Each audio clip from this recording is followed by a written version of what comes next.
Hey everyone! So, the agony of choice. We all face it in every day of our lives. You know, which car do we buy?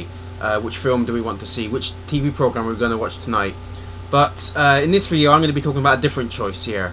I'm going to be talking about the choice of either going to heaven or hell, as depicted in the Christian religion. Now this one really infuriates me, because going to hell is not a choice. You know, it's forcing you to choose heaven. It's forcing you to choose a specific option, because no one is going to choose the option that goes against their own self-interests. And for the vast majority of us, that is going to be in as less pain and suffering as possible. Even if it was a choice, which I don't think it is, it's sure as hell not a fair one. Now the theists say you have to believe in Jesus in order to go to heaven. Well, let's just say, for the sake of argument, that they're right. You know, do they really expect us to believe that there is an all-knowing God and He wants us to choose for ourselves? Spare me. You tell me we have the free will to choose whichever option we like, while God knows all along which option we're going to go for and where we're all going to end up. In fact, seeing as God apparently, or according to a lot of Christians, apparently lives outside of time, we're already there. Don't you feel happy knowing that your soul is already burning in hell for the simple crime of not believing in God while He sits up there in heaven not really giving a shit? Good thing He isn't real.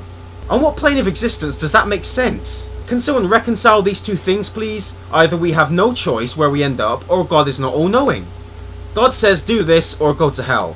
A loving God would not give us the fake choice between good or bad when He has already pre-programmed us with specific behaviours and morals. And He must have, if God has a plan for us. It's less of a choice and more of a foregone conclusion.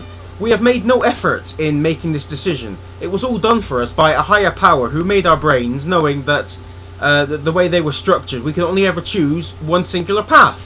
Therefore, it was not a choice. Now, not choosing either of the two options presented to you still is an admission of rejecting heaven to those people that offer you this proposition. I don't think the equivalent of do exactly what I say or else get punished has any sort of validity to it. If it was, murderers could get off by saying to the judge, hey, I give this person a choice, either give me your wallet or purse or whatever, or I'll murder you.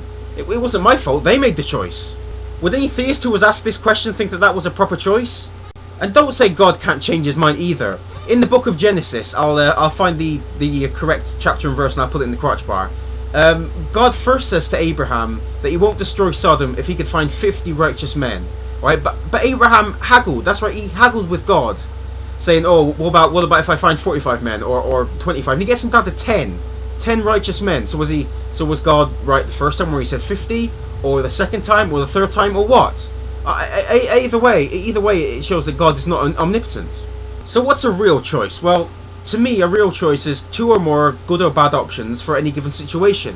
They all have pros or cons. They all have things going for them, and you sit back, try to look at them objectively, and pick one that you think is best suited for you, or maybe even the people around you.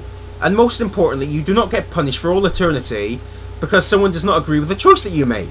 And even forgetting all that I've said up until now, another reason why this would not be a fair choice is because the human brain cannot cope with making a choice that lasts forever. Every day we can change our minds. Every day we can make choices that, in most cases, we can change our minds for whatever reason, and that is our right. If we make a mistake with a choice we've made, we can try something else. This helps us learn more about the world and helps us grow as a person. Learning from our mistakes and trying better options is part of what being human is all about. When faced with trying to make a choice that will not change for all eternity, our brains just would not be able to comprehend such an action. It's unfair of any deity to foist this upon mortal beings.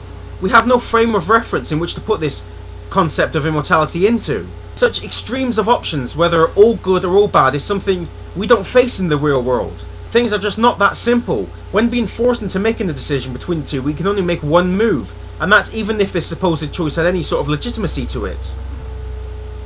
So this is why I completely reject the claim of there being any sort of choice about what happens when we die, and one of the reasons I could never be a Christian. It's just another contradiction laid down by the Bible that I've never heard a good answer for.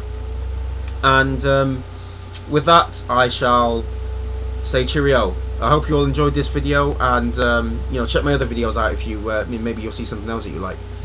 Cheerio.